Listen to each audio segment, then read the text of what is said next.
உறவுகள் அனைவருக்கும் அன்பான வணக்கங்க. நல்லவங்க நல்லா இருந்தா இந்த விதிக்கு பிடிக்காது போல இருக்குங்க. அவ்வளோ அழகா அடாடா நம்ம குட்டிமாவும் நம்ம விஜய் எப்படி தலையை வீசிக்கிட்டு சீவிக்கிட்டு அவ்வளோ அழகா அப்பா அப்படின்னு அந்த பாப்பா பேசுறது, உண்மையிலே அந்த அப்பனும் பொண்ணும் பேசிக்கிறது என் மனசுக்கு ரொம்ப குழுக்குழுன்னு இருந்துச்சுங்க. அப்படி ஒரு ஒரு என்ன சொல்கிறது, அப்படி ரெண்டு பேருமே ஒருத்தருக்கு ஒரு அழகாக ஒருத்தருக்கு ஒருத்தர் பேசிக்கிறது. மிஸ்ஸுக்காக தானே காத்திருக்கீங்க அப்படின்னு சொன்னதும் அழகாக இருந்துச்சு. அதே மாதிரி காவேரி இன்னைக்கு சும்மா சொல்லக்கூடாது, என்ன எனக்கா வெயிட் பண்ணிருக்கீங்களா அப்படி இப்படின்னு சொல்லாமல் அம்மா வந்து என்ன தனியாக இருக்கேன்னு தானே பயப்படுற, உள்ளுக்க போன்னு சொல்லிட்டு இன்னொரு பொண்ணு கூட அனுப்பிட்டு அதுக்கப்புறம் விஜய் கூட பேசுகிறாங்க. ஏன் கல்யாணம் பண்ணிக்கிட்டா என்ன, நேற்று நைட்டு ஃபுல்லாக நீங்கள் சொன்னதை பற்றியே தான் நினச்சிக்கிட்டு இருந்தேன் அப்படி இப்படின்னு எல்லாமே நல்லா இருந்துச்சுங்க. ஆனால் அடுத்து வைக்கிறான் பாருங்க ஆப்பு. அந்த அந்த மேம் ஏங்க ஸ்கூல் வழியில் பேசினா தப்பா, ரெண்டு வார்த்தை தள்ளி தள்ளி தான் நின்று பேசுகிறாங்க. கொஞ்சிக்கிட்டாங்களா குழாவிக்கிட்டாங்களா, இதை ஒரு குத்தம்னு சொல்லிக்கிட்டு நாட்டில் என்னென்னமோ நடக்குது, இதை பிடிச்சிக்கிட்டு நீங்கள் கேரிங் பண்ணுறீங்க அப்படி பண்ணுறீங்க. அதை விட பக்கத்தில் ஒரு பொண்ணு, நீங்கள் காலையில் பார்த்து பேசிக்கிட்டு நின்னீங்க மிஸ், நான் பார்த்தேன் மிஸ், எனக்கு உங்கள் கண்ணத்தில் ஒரு குத்தணும் போல இருக்குது மிஸ்ன்னு தான் எனக்கு தோணுச்சு. அந்த பிள்ளை இதை சொல்லி போட்டு கொடுத்து பார்த்தீங்களா, அந்த பிள்ளைய குத்தணும் தோணுச்சுங்க. இல்லைங்க நம்ம நல்லா தான் எல்லாத்தையுமே நான் ஒழுங்காக தான் பேசிக்கிறேன் பார்த்துக்கிறேன் அப்படிங்கிறாங்க காவேரி. ஆனாலும் இனிமேல் ஒழுங்காக அந்த மாதிரிலாம் வச்சுக்காதீங்க, அதாவது ஸ்கூலுக்கு வெளியில் என்ன வேணாலும் படிக்க உள்ளுக்கு என்ன பண்ணாத அப்படிங்கிற மாதிரி அந்த அம்மா சொல்லிட்டு போகுது. பாவம் இதை பூராத்தையுமே பாப்பாவும் கேட்டுறா. நம்மளால மிஸ்ஸு வந்து திட்டு வாங்குறாங்களேன்னு ரொம்ப ஃபீல் ஆகுது. அது ஏற்கனவே பாவங்க எவ்வளோதான் ஹாப்பியாக இருந்தாலும் அம்மா இல்லாத ஒரு சோகம் இலையோடு இருக்குது, அவங்க கண்ணில் மூஞ்சில் தெரியுது. அடுத்து அதே மாதிரி இந்த மேடம் சொன்னதுனால என்ன பண்ணுது, பாப்பா வெளியே நின்றுக்கிட்டு இருக்கு, காவேரி முடிஞ்சு வந்துட்டு இருக்காங்க. வந்தால் கண்டுக்காமல் அது வாட்டுக்கு போகுதுங்க. பக்கி பக்கி உன் பிள்ளை தாண்டி நிற்கிது அப்படி தான் தோணுது. ஆனால் பாவம் பாவம்னு சொல்லணும்னு தோணுச்சுங்க. அது பாட்டுக்க போகுது. காவேரி பெரிய காவேரி சின்ன காவேரி சொல்லுவாங்க ஊர் பக்கத்து, வளர்ந்த மாடு ஒன்று சேட்டை பண்ணுது சின்ன மாடு சேட்டை பண்ணல அப்படின்னு சொல்லுவாங்க. அந்த மாதிரி தான் அது பாட்டுக்கு போக குட்டிமா அப்படியே சோகமாக நிற்க, தலைவர் வராரு அடுத்து வந்த கையோட அம்மோ அப்படின்னு வந்து தூக்குனா அப்படிங்கிற மாதிரி. அதாவது கோச்சிக்கலைங்க, யாரை கோச்சிக்க முடியும், அப்படியே பார்த்து நிற்கிது. என்னடா என்னடா செல்லம், ஒன்றும் இல்லைப்பா ஒன்றும் இல்லை அப்படின்னு சொன்னேன். வாடி தங்கம் என்ன ஏன் ஒரு மாதிரி ஆக்கிங்க செல்லா குட்டி அப்படின்னு தூக்கிக்கிட்டு காருக்குள்ளே போய் உட்கார போகிறாங்க. என்ன ஒரு மாதிரி ஆக்கிங்க, ஒன்றும் இல்லைப்பா ஒன்றும் இல்லை. என்ன அப்பா கிட்ட சொல்ல மாட்டீங்களா, காவேரி மிஸ் என்ன சொன்னாங்களா? சே காவேரி மிஸ் எல்லாம் ஒன்றும் சொல்லலை. அப்போ வேற யாரும் சொன்னாங்களா, உன்னைய திட்டினாங்களா? வேற யாரும் என்ன திட்டலை. அப்போ யாரை திட்டினாங்க, என்னடா சொல்லுடா அப்படின்னு சொல்ல. ஒன்றும் இல்லைப்பா எனக்கு மனசே சரியில்லைப்பா. காவேரி தன்னை பார்த்து கல்யாணம் பண்ணிக்கலான்னு கேட்டதையே மாமியாக்கிட்ட வந்து ஏன் கேட்குறீங்க, அவ்வளோ ஒரு அந்யோன்யமாக பேசிட்டு போகிறாங்க. சொல்ல வேண்டியதானே மாப்பிள்ள. அதெல்லாம் சொல்ல முடியாது, அப்புறம் அவள் என்ன நினைப்பா அப்படிங்கிறாரு. இதில் என்ன இருக்குது, என் பொண்டாட்டி நினைப்பில் நான் இருக்கேன், அப்புறம் பொண்டாட்டி நினைப்பு இருந்தால் கல்யாணம் பண்ணிக்க மாட்டாங்களாமே, அதை மாற்றி இந்த மாதிரி சொன்னா தானங்க பரவாயில்ல. என்னைக்கோ போன பொண்டாட்டி நினச்சிட்டு இருக்காருன்னா அவர் நல்ல மனசுன்னு மனசு மாறும்ல அப்படின்னு சாரதா சொல்லி அதுக்கு சம்மதிக்க வைக்கப்பட்ட பாட பெரும்பாடு. இப்போ அப்போ அப்படி ஒரு சோகம், இப்போ புள்ள ஒரு சோகம், அங்கிட்டு அந்த பக்கம் காவேரி ஒரு பக்கம் சோகம். வீட்டுக்கும் போயிடுறாங்க. போயிட்டு பார்த்தா குழந்தைக்கு ஒரு மாதிரியாக இருக்குது. என்னடா பண்ணுது, ஏன்டா? ஒன்றும் இல்லைப்பா அப்படின்னு சொல்லிட்டு எல்லா யூனிஃபார்ம்லாம் கழட்டிட்டு ட்ரெஸ் எல்லாம் மாற்றிட்டு எதையுமே குடிக்கல சாப்பிடல, போயிட்டு ரூமில் போய் மெத்தையில போய் படுத்துக்கிறது. போயிட்டு அம்மா அம்மா அப்படின்னு கூப்பிடுறாங்க. நிம்மறவே இல்லை. என்னாச்சு, என்ன நடந்துச்சு? ஒன்றும் இல்லைப்பா அப்படின்னு சொல்ல, என்ன சொல்ல மாட்டேங்கிறாளே அப்படின்னுட்டு அங்கே சாரதாவுக்கு கால் பண்ணுறாங்க. சாரதாவுக்கு கால் பண்ணால், என்ன தம்பி என்னாச்சு, என்னன்னு தெரியல, அம்மா ஒரு மாதிரியா சோகமாகவே இருக்கா, ஏதாவது பிரச்சனையா? அதே கதை தான் இங்கேயும். என்ன சொல்கிறீங்க அப்படின்னு கேட்க காவேரி வர்றாங்க. வந்தோன்னே வாடி வா அப்படின்னு சொல்லிட்டு, என்னடி நல்லபடியாக போச்சா அப்படி இப்படின்னு பேச ஆரம்பிக்கிறாங்க. அப்படியே தாங்க பேசவே இல்லை காவேரியும். காவேரிக்கு மனசே சரியில்லை, மூடு அப்செட் ஆயிடுது. ஏன்னா குழந்தைகிட்ட கண்டுக்காமல் வந்துட்டாங்க இல்லையா, அதனால ஏய் சொல்லுடி சாரதா விடுமா என்ன, பிடிச்சி அலப்பி ஓயாமல் கேட்டு கேட்டு உண்மையை வாங்குது. பாவம்மா அந்த குழந்தை என்னம்மா பண்ணும், அந்த குழந்தையோட பேசக்கூடாதுங்கிறாங்கம்மா.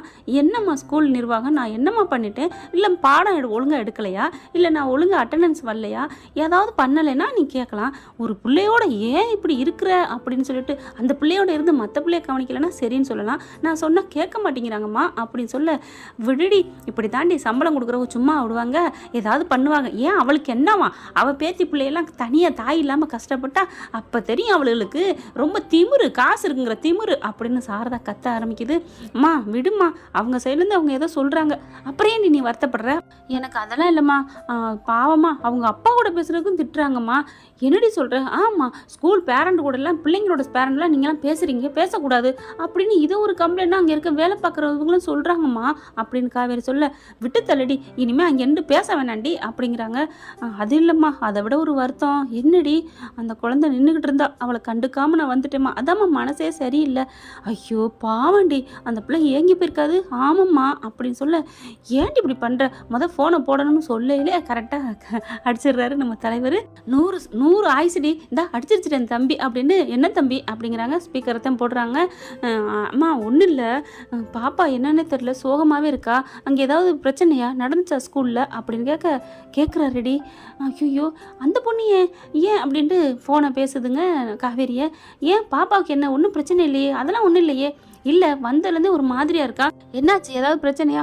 அப்படிலாம் இல்லை, நான் வந்தேன், வெளியில் வரையில் பாப்பாவை நான் பார்க்கல, அதுக்காக அவள் சோகமாக இருக்கா அப்படிங்கல. அதுக்காக இருக்கணும்னு அவசியம் இல்லை, என்னன்னே தெரில, யாரும் உன்னை திட்டினாலான்னு கேட்டேன், என்ன திட்டலை அப்படிங்கிறா. அதுக்கப்புறம் ஏமாண்ணா வேறு யாரும் திட்டினாங்களா? அதெல்லாம் ஒன்றும் இல்லை அப்படின்னு சொல்லி மழுப்புறாளே அப்படிங்கிறாங்க. என்ன காவேரி பார்க்குது, ஏன் குட்டிமா ஏன் அப்படி இருக்கணும் தெரியலையே, சொல்ல மாட்டேங்கிறாளே. ஒன்றும் பிரச்சனைலாம் இல்லை அப்படின்னு காவேரி வச்சிடுறாங்க. சாரதா பார்க்குது, அங்கே ஏதோ நடந்திருக்கு, வேறு ஏதோ பிரச்சனை நடந்திருக்குன்னு நினைக்கிறாங்க. அடுத்த நேரம் போக போக போக பாப்பாவுக்கு ரொம்ப ஜுரம் வந்துடுது, முடியாமல் வந்துடுது, மிஸ்ன்னு சொல்லி அழுக ஆரம்பிக்குது. என்னம்மா என்னாச்சு அப்படிங்கல. ஒன்றும் இல்லைப்பா, இன்னைக்கு ஸ்கூலில் சொல்லுடா, நான் தான் கேட்குறேன்ல அப்படிங்க. அங்கே மிஸ் நடந்தது எல்லாத்தையும் அதாவது மேடம் திட்டினாங்க இல்லையா, அப்படின்னு சொல்கிறாங்க. என்ன இவங்க என் பிள்ளையோட பேசுகிறதுக்கு அவங்களுக்கு என்னவா அப்படின்னு கத்துறாரு. ஆமாப்பா, எனக்கு ரொம்ப சங்கடமாக போச்சுப்பா, பாவம்ப்பா, மிஸ்ஸை அவங்க எவ்வளோ திட்டினாங்க தெரியுமா. இந்த குழந்தை சொல்ல ஆரம்பிக்க ஃபோனை போட்டு விட்டுறாருங்க காவேரிக்கும் அவங்க அம்மாவுக்கும். அதையெல்லாம் கேட்டுக்கிட்டே இருக்காங்க.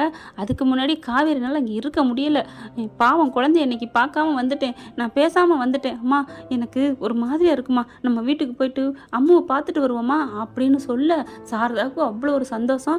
அப்படி இருக்கையில ஃபோனு வருது, அட்டன் பண்ணி கேட்குறாங்க. ஆனால் இவங்க வந்து சைலண்டில் தான் வச்சுருக்காங்க, அதாவது பாப்பா பேசுகிறத கேட்கட்டும் அப்படின்ட்டு. அப்போ தான் அந்த பாப்பா சொல்லிட்டு இருக்கு, மிஸ்ஸை பிடிச்சி அவங்க திட்டாங்க தெரியுமா, எனக்கு எவ்வளோ சங்கடமாக இருந்துச்சுப்பா, பாவமாக இருந்துச்சு, அப்படியே தலையை தொங்க போட்டு இருந்தாங்க, நம்மளால் தானேப்பா அப்படின்னு சொல்ல.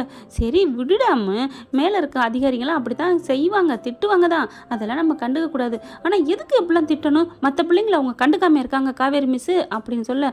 அதெல்லாம் எல்லாருமே நல்லா பார்த்துப்பாங்கப்பா, ஆனால் அவங்க திட்டினதான் என்னால் தாங்க முடியலப்பா, எனக்கு ரொம்ப கஷ்டமாக போயிடுச்சு தெரியுமா, மிஸ் என்னால் திட்டு வாங்கிட்டாங்க அப்படிங்கல. சரிம்மா சரி விடு, அதெல்லாம் அவங்க ஒன்றும் நினைக்க மாட்டாங்க. இல்லைப்பா, அவங்க நினச்சதுனால தான் இன்னைக்கு சாயந்தரம் நாங்கள் எல்லோரும் நிற்கையில் நான் நின்றேன். எப்போவுமே அம்மு அப்படின்னு சொல்லி அழகாக தூக்கி கொஞ்சிட்டு தான் போவாங்க, ஆனால் என்னை கண்டுக்கவே இல்லை, போயிட்டாங்க தெரியுமா அப்படின்னு சொல்ல. டேய், அவங்க ஏதோ ஞாபகத்தில் போயிருப்பாங்கடா, இல்லைன்னா நீ நின்னதை பார்த்துருக்க மாட்டாங்கடா அப்படின்னு சமாதானப்படுத்துகிற மாதிரி தான் பாப்பா கிட்ட பேசுகிறாங்க. எனக்கு மனசே சரியில்லைப்பா, எனக்கு கஷ்டமாக இருக்குது. அப்பா, நான் ஒரு முடிவு பண்ணிட்டேன்ப்பா. என்னடா தங்கம், என்ன முடிவு பண்ணிட்டீங்க? மிஸ்ஸை போய் பார்க்கணுமா, வீட்டில் போய் பார்த்துக்குவோம் பேசிக்குவோம் அப்படிங்கிறியா, இப்போ போகணுமா, போகட்டமா, நம்ம 2 பேரும் போவோமா? இல்லைப்பா வேணாம்ப்பா. ஏம்மா வேணாம், நம்மளால தானே மிஸ்ஸு திட்டு வாங்கினாங்க, சரி இனிமே மிஸ்ஸு கூட நம்ம பேச வேணாம்ப்பா. அங்கே அப்படியே சாரதாவுக்கு தூக்கி வாரி போடுது, காவேரிக்கும் அதே மாதிரி தான். என்னம்மா சொல்கிற, விஜய்க்கு அதை விட. ஆமாப்பா, நம்ம இனிமே மிஸ்ஸு கூட நீங்களும் பேசாதீங்க, எதுவுமே வச்சுக்க வேணாம் அவங்ககிட்ட, அதை விட ஸ்கூல் வாசலில் நீங்கள் பேசாதீங்கப்பா அப்படின்னு சொல்ல. சரி பார்க்கலாம் விடுடா, அதை பற்றி நீ ஏன் நினைக்கிற? இல்லைப்பா, எனக்கு கஷ்டமாக இருக்குது, இனிமே நான் மறுபடியும் கெஞ்சி கேட்குறேன், நீங்கள் தான் மிஸ்ஸை பார்க்குறக்காக தலையெல்லாம் சீவிக்கிட்டு சென்டர்லாம் போட்டுக்கிட்டு இங்கே நிற்பீங்கல்ல, அந்த மாதிரிலாம் நிற்க வேணாம், அவங்கள பார்க்குறக்காக காரை ஸ்லோவாக ஓட்டிகிட்டு வருவீங்கல்ல, அந்த மாதிரி பண்ண வேணாம் அப்படின்னு எல்லாத்தையும் பக்கி புள்ள சொல்லிடுதுங்க. இவர் வேகமாக ஃபோன் எடுக்கிறாரு. ஐயோ, நான் லைனில் இருக்க தெரியாமல் நான் வச்சு விட்டுட்டேன், இவ பேசுகிறத கேட்கலான்னு கடைசியில் என்ன கோத்து விட்டுருச்சே அப்படின்னு வேகமாக ஃபோன் எடுத்து கட் பண்ணிடுறாரு. இந்த குழந்தை சொன்னதை நினச்சி அப்படியே பார்க்குறாங்க. பாத்தியாடி, அந்த பிள்ளை எப்படி சொல்லுது, பாவம்மா, நீ திட்டு வாங்கக்கூடாதான், அதனால பார்க்க வேணாம் பேச வேணான்னு எவ்வளோ இதாக சொல்லுது பார்த்தியா, இந்த குழந்தைய பேசக்கூடாதுங்கிறாங்களே, என்னடி இதுங்க அப்படின்னு சொல்ல. காவேரி அப்படியே பார்க்குறாங்க.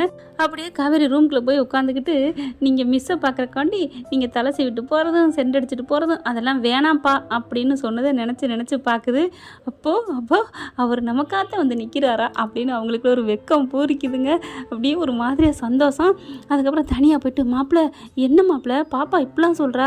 ஆமத்தை, நீங்கள் பாட்டுக்கு ஸ்பீக்கரில் வச்சுருக்கீங்க, அவள் நீங்கள் பார்க்குறது வைக்கிறது சைட் அடிக்கிறதுலாம் சொல்லிவிட்டாலே. அப்புறம் ஐயோ காவேரி தப்பாக நினச்சாளா? நீங்கள் வேற, அவள் நினைப்பாளா தப்பா? அவள் மனசுக்குள்ளே வச்சுக்கிட்டு அவங்க நினைப்ப தச்சு அப்படின்னு சொல்ல, தப்பா அப்படின்னு சொன்னால் நல்லாயிருக்கும். அப்புறமா போய் பாருங்க அப்படின்னு சொல்ல சாரதா வருது, ரூம்குள்ளே வந்து எட்டி பார்க்குது. அவங்க என்ன பண்ணுறாங்க, அப்படியே கையை வச்சுக்கிட்டு அப்போது என்னை பக்கத்தில் வராரா அப்படின்னு ஒரு சந்தோஷமாக ஜாலியாக தலையை ஆட்டி ஆட்டி நின்றுக்கிட்டு இருக்கு. தம்பி நீங்கள் சொன்ன மாதிரி அவள் ஹாப்பியாக இருக்கா அப்படின்னு சொல்ல, ஐயோ அப்படின்னு சொல்லிட்டு நிஜமாவே நடந்ததில் ஒரு நன்மையா அப்படின்னு சொல்ல, ஆனால் என்ன ஸ்கூல் வாசலில் பேச முடியாது அப்படின்னு விஜய் சொல்ல, அடப்போங்க தம்பி, அவள் மனசுக்குள்ளே வந்துட்டா ஸ்கூல் வாசலில் தான் பேசணுமா என்ன? எல்லா இடத்துலையும் பேசலாம், நீங்கள் வேறு. ஆமாம்ல அப்படின்னு சொல்ல, இருங்க இதை சாக்கிட்டு நான் அவள் என்ன சொல்கிறான்னு கேட்டு சொல்கிறேன், நீங்கள் லைன்லேயே இருங்க அப்படின்னு உள்ளார போகிறாங்க. காவேரிம்மா அப்படின்னு போக, அம்மா அப்படின்னு சொல்லிட்டு, என்னம்மா ஏண்டி பாவம் அந்த குழந்தை இப்படி சொல்லுது, என்னடி பண்ணுறது, என்னம்மா பண்ணுறது, கஷ்டமாக தான் இருக்குது, அந்த தம்பிக்கு ஒரு வார்த்தை சொல்லுடி, பிள்ளைய கஷ்டப்படாமல் பார்த்துக்க சொல்லுடி. சரிம்மா அப்படின்னு சொல்லிட்டு நான் பேசுகிறேன். வேகமாக ஃபோன் அடிக்க போது, ஐயோ பிஸின்னு வருமே அப்படின்னு கட் பண்ணுறதுக்கு சாரதா பார்க்குது.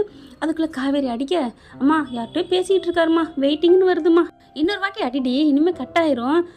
என்னம்மா கட் ஆயிருமா, என்னமோ நீ பேசிக்கிட்டு இருந்த மாதிரி சொல்கிற, என்னடி நான் உங்கள்கிட்ட தானே பேசிகிட்டு இருக்கேன் சும்மா அப்படின்னு கன்னத்தில் கிள்ளிட்டு போகுது குத்திட்டு. என்ன அம்மா என்னமோ லவ் அந்த மாதிரி போகுது அப்படின்னு திருப்பி அடிக்க கரெக்டாக ரிங்கு போகுது. மிஸ் சொல்லுங்கள் மிஸ் அப்படின்னு சொல்ல, ஒன்றும் இல்லை விடுங்க மிஸ், நீங்கள் எதுவும் சொல்ல வேணாம், பாப்பா எல்லாம் சொல்லிட்டா அப்படின்னு சொல்ல, எனக்கு மனசே சரியில்லைங்க அப்படிங்கிறாங்க. அதனால என்னங்க, அவங்க அப்படியே அவங்க டியூட்டியை சொல்கிறாங்க, இனிமேல் நான் அங்கே வந்து உங்களை தொந்தரவு பண்ண மாட்டேன், பேச மாட்டேன் போதுமா அப்படின்னு சொல்ல, இல்லை நீங்கள் அப்பெல்லாம் நினைக்காதீங்க, இல்லை மிஸ் ஹாஸ்டலில் நின்று ஸ்கூலில் நின்று பேசினா தானே தப்புங்கிறாங்க, நமக்கு என்ன பேசுறதுக்கு மனசா இல்லை, என்னது இடமா இல்லை, நீங்கள் கவலைப்படாதீங்க அப்படின்னு சொல்லிட்டு ஃபோனை வச்சிடுறாங்க. அப்பா அப்படின்னு சொல்லி, நான் மிஸ்ஸிட்ட பேசணும் அப்படிங்கல, இல்லைம்மா நான் அவங்கள தொந்தரவு பண்ணாத வச்சிரு அப்படின்னு ஃபோனை வைக்க, போங்கப்பா அப்படின்னு சொல்கிறதும் காதில் விழுகுது. இவர் ஏன் இப்படி குழந்தைகிட்ட பேச விடாமல் பண்ணுறாரு, அங்கே தான் அவளுக்கு பண்ணுறாளுங்கன்னா இவர் இப்படி பண்ணுறாரு அப்படின்னு சொல்லிட்டு படுக்கிறாங்க. சாப்பிட்டுட்டு எல்லாம் படுக்கையில் அப்படின்னு நினைப்பு வருது. காவேரிக்கு மெசேஜ் போடுறாங்க, ஹாய் அப்படின்னு சொல்லிட்டு, ஆஹா அம்மா அடிச்சுட்டாடா அப்படின்னு மனசில் நினைக்கிறாரு. ஃபோனை போடுறாரு. ஃபோனை போடுவோமா வேணாம் நம்ம மெசேஜே போடுவோம் அப்படின்னு மெசேஜை போடுறாங்க. சாப்பிட்டீங்களா? சாப்பிட்டேன். பாப்பா என்ன பண்ணுறா? தூங்குறா. என்ன சாப்பாடு? இட்லி தோசை அப்படின்னு வழக்கமாக எப்பவும் போல் பேசுகிறது. அப்புறம் என்ன பண்ணுறீங்க? சாப்பிட்டேன் அப்படிங்கிற மாதிரி ரெண்டு பேர் பேச ஆரம்பிக்கிறாங்க. அதுலேயும் காவேரி முகத்தில் அவ்வளோ ஒரு சிரிப்பு. சாரதாவுக்கு ரொம்ப சந்தோஷம். அடுத்து பார்த்தீங்கன்னா அப்படியே அவங்க நினைவாகவே தூங்க, சாரதாவுக்கு அவ்வளோ ஒரு ஆனந்தம். ரொம்ப சந்தோஷமாக இருக்கா தம்பி அப்படின்னு தனியாக இதுகளுக்கு ஒரு ரூட்டு போயிட்டுருக்கு. மாமியாளுக்கும் மருமையனுக்கும் பாச பிணைப்பு. தேங்க்ஸ் அத்தை. ஏன் தம்பி எனக்கா நீங்கள் எவ்வளோ அப்பெல்லாம் நினைக்கக்கூடாது, உங்களை பிரித்த பாவியில் நானும் ஒருத்தி தான், அதனால் சேர்த்து வைக்காமல் நான் விட மாட்டேன் அப்படின்னு நினைக்கிறாங்க. அடுத்து பார்த்தா எந்திரடா அப்படிங்கல, அப்படியே ஒரு மாதிரி இருக்கு. என்னடா ஏன்டா ஒரு மாதிரி இருக்க, எனக்கு என்னமோ மிஸ்ஸை பார்க்கணும் போலே இருக்குப்பா, நீ தான் சொன்ன பார்க்கக்கூடாது பேசக்கூடாதுன்னு, இப்போ என்ன சொன்னப்பா, வாய் சொல்லிருச்சு ஆனால் மனசு ஏங்குதுப்பா அப்படின்னு சொல்ல, ஏங்க வேணாம் வந்துட்டேன் அப்படின்னு காவேரி குரல். நிமிந்து பார்த்தா காவேரி. அப்படியே விஜய்க்கு சந்தோஷம் தாண்டவம் ஆடுது. வந்து நிற்கிறா. ஆமாங்க அங்கே இருந்துட்டு என்ன பண்ணுறாங்க, அம்மா நான் பாப்பா பார்த்துட்டு போட்டுமா அப்படின்னு சாரதாட்ட சொல்ல, இது என்னடி கேள்வி, பார்த்துட்டே போடி, நானா வேணாங்கிறேன், அவளுகளோட ஸ்கூல் கேட்டு காம்பவுண்டு வேணா அவளுக்கு சொந்தமாக இருக்கலாம், பேசாதன்னு சொல்லலாம், அதுக்காண்டி வெளியில் பேசக்கூடாதுன்னு அவளுக்கு சொல்ல மாட்டேன், நான் சொல்கிறேன் அம்மா சொல்கிறேன்டி, அப்படியும் மீறி பேசக்கூடாதுன்னு அவள் வேலையை வேணாம் விட்டு வந்துரு. அம்மா என்ன? ஆமாடி நான் உழைச்சி உனக்கு நான் சாப்பாடு போடுறேன், போதும்மா போதும் நான் கிளம்புறேன். நானும் வரேன்டி, பாவமாக இருக்குடி அந்த குழந்தைய பார்க்க, வீட்டில் இரு நான் மட்டும் போயிட்டு வரேன் அப்படின்னு சொல்லிட்டு காவேரி கிளம்புறாங்க. அந்த கிளம்பல தாங்க இங்கே வந்து நிற்கிறாங்க. பார்த்துட்டு பாப்பா பார்க்குறா, மேசுன்னு ஓடி வந்து கட்டி பிடிச்சி முத்த மழை பொழியிறாங்க. பார்க்குறாங்களா, இப்போ போதுமா அப்படின்னு அம்மாவை பார்த்து விஜய் கேட்க, ரொம்ப சந்தோஷம் டேடி அப்படின்னு, இங்கே வாங்க டேடி அப்படின்னு முத்தம் கொடுக்குது. அதுக்கப்புறம் மிஸ் எனக்கு ரொம்ப சந்தோஷமாக இருக்குது மிஸ் அப்படின்னு சொல்லிட்டு ரொம்ப ரொம்ப ஹாப்பியாகுது. அப்படியே விஜய் பார்க்குறாங்க. என்ன இல்லை நேற்றுலேருந்து எனக்கு தான் சோகமாக இருந்துச்சு, பாப்பாவும் சோகமாக இருந்தா, பாப்பாவுக்கு ஒரு ஹக்கு கிடைக்குது முத்தம் கிடைக்குது, ஆனால் இங்கே அவங்க அப்பாவுக்கு தான் கிடைக்கல. என்ன சொல்கிறீங்க? ஒன்றும் இல்லை மிஸ் இது சொந்த கதை அப்படின்னு சொல்ல காவேரிக்கு புரிஞ்சு போகுது ஏதோ கேட்குறாருன்ட்டு. அதுக்கப்புறம் சரி ரெடியாக சீக்கிரம் கிளம்பு அப்படின்னு ரெடியாகி வேகமாக கிளப்புறாங்க. எப்படி மிஸ் சீக்கிரமே கிளம்பிட்டீங்களா? நான் சீக்கிரமே கிளம்பிட்டோம்ல அப்படின்னு சொல்ல என் பாப்பாவுக்கு சாப்பாடை ஊட்டி விட்றாங்க. விஜய் வந்து சாரதாவுக்கு ஃபோன் பண்ணுறாங்க. என்ன அத்தை வந்திருக்கு அப்படிங்கல. என்ன வந்திருக்கா? அவள் காலையில் கிளம்பிட்டாப்பா. அப்புறம் என்னடி கிளம்புற அப்படின்னு கேட்டால் அம்மாவை பார்க்க போகிறேன் அப்படிங்கிறா. என்னையும் வேணான்ட்டா. ஐயோ கொஞ்சம் கொஞ்சமாக கைக்கூடி வருது அத்தை, ரொம்ப தேங்க்ஸ் அத்தை அப்படிங்கல. விஜய் அப்படின்னு கூப்பிட என் பொண்டாட்டி கூப்பிட்றா. தம்பி அது பொண்டாட்டி குரல்ல தாத்தா கூப்பிட்றாரு. ஐயோ எனக்கு காவேரி கூப்பிட்ற மாதிரியே இருக்குது அப்படின்னு ஃபோனை வச்சுட்டு போகிறாங்க. அங்கே நீட்டாக எல்லாம் ரெடியாகி வச்சிடறாங்க. அப்பா பொண்டாட்டின்னு ஒருத்தர் இருந்தால் நல்லா எல்லா வேலையும் மிச்சமாகுதே அப்படின்னு விஜய் நினைக்கிறாங்க. அதுக்கப்புறம் அப்பா நம்ம எல்லோரும் ஸ்கூலுக்கு கார்லேயே போகலாமா அப்படிங்கிற காவேரி பார்க்குது. விஜயும் பார்க்குறாரு. நீ தானம்மா சொன்ன அதெல்லாம் இனிமேல் அவங்களுக்கு தொந்தரவு கொடுக்கக்கூடாதுன்னு. அது ஸ்கூல் காம்பவுண்ட் அங்கே தெரு வரைக்கும்ப்பா, கொஞ்சம் முக்கத்தில் இறக்கி விட்டு நம்ம போவோம் அப்படின்னு சொல்ல காவேரி என்ன பண்ணுறாங்க. விஜய் வந்து காவேரி எதுவும் திட்டுவாளேன்னு பயப்படுறாரு. ஆனால் காவேரி ஓகே இது நல்லா இருக்கே வாங்க. ஏன்னா இவங்களுக்கு விஜய் பார்க்கணுங்கிற ஆசை காதல் வந்துருச்சு இல்லையா. அதனால் 3 பேர் வண்டியில் ஏறி உட்காந்துட்டு சூப்பராக ஜாலியாக என்ஜாய் பண்ணிட்டு வராங்க. பாப்பா ரொம்ப சந்தோஷப்படுது. இப்படி தினைக்கும் நீங்கள் எங்கள் வீட்டிலே இருந்தால் எவ்வளோ நல்லா இருக்கும் மிஸ் அப்படின்னு சொல்ல பார்க்குறாரு விஜய். காவேரி விஜய் நோக்க 2 பேரும் அப்படிங்கிற மாதிரி தலையாட்டிக்கிறாங்க. என்ன ஃப்ரெண்ட் இப்படி போனால் நல்லா தானே இருக்கும். பார்க்கலாம் என்ன நடக்க போகுதுன்னு. தேங்க்யூ. உங்கள் பொண்ணான கையில் ஒரு லைக்கை போட்டு சப்ஸ்கிரைப் பண்ணிடுங்க. இந்த வீடியோ உங்களுக்கு பிடிச்சிருந்தா தயவு செய்து லைக் பண்ணுங்க. இன்னும் அப்டேட்ஸ்க்காக சேனலை சப்ஸ்கிரைப் பண்ண மறக்காதீங்க. நம்ம கிட்ட இருக்க எல்லா சேனல்ஸோட லேட்டஸ்ட் வீடியோ அப்டேட்ஸ்க்காக மேல ரைட் சைடுல காட்டுற லிங்கை கிளிக் பண்ணி வாட்ஸ்அப் குரூப்ல ஜாயின் பண்ணுங்க. உங்களிடம் விடைபெறுவது நான் உங்கள் மெஹர்.